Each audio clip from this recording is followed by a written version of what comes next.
ভয়াবহ বন্যায় অসহায় হয়ে পড়েছে বাংলাদেশের বিভিন্ন জেলার বিস্তীর্ণ জনপদের কয়েক লাখ মানুষ। ২১ আগস্ট রাত থেকেই বানভাসী মানুষের বাঁচার আকুতি প্রবল হয়ে উঠেছে।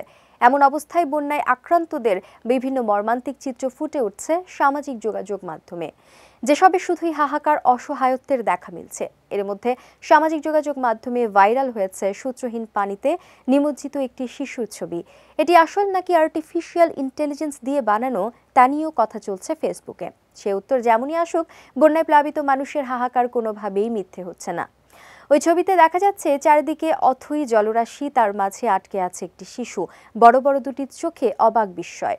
মধ্যরাতে ছড়িয়ে পড়া নিষ্পাপ শিশুটির ছবি ঘুম কেড়ে নিয়েছে সাধারণ মানুষ থেকে শোবিজ অঙ্গনের তারকাদেরও।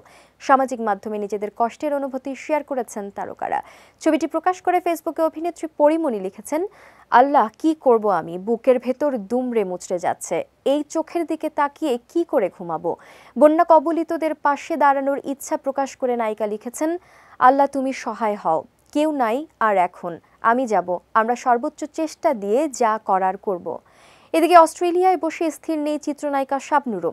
একই ছবি প্রকাশ করে তিনি লিখেছেন, আল্লাহ, দেশের মানুষগুলোকে রক্ষা করো। এছাড়াও নিষ্পাপ শিশুটির ওই মুখ হৃদয় কাঁপিয়ে দিয়েছে চিত্রনায়ক জায়েদ খান, অভিনেত্রী মৌসুমী নাগ, পূজাচেরি সহ অনেকের। সকলেই সোশ্যাল হ্যান্ডেলে শিশুটির ছবি প্রকাশ করে বর্ণার্থদের পাশে থাকার আহ্বান জানাচ্ছেন।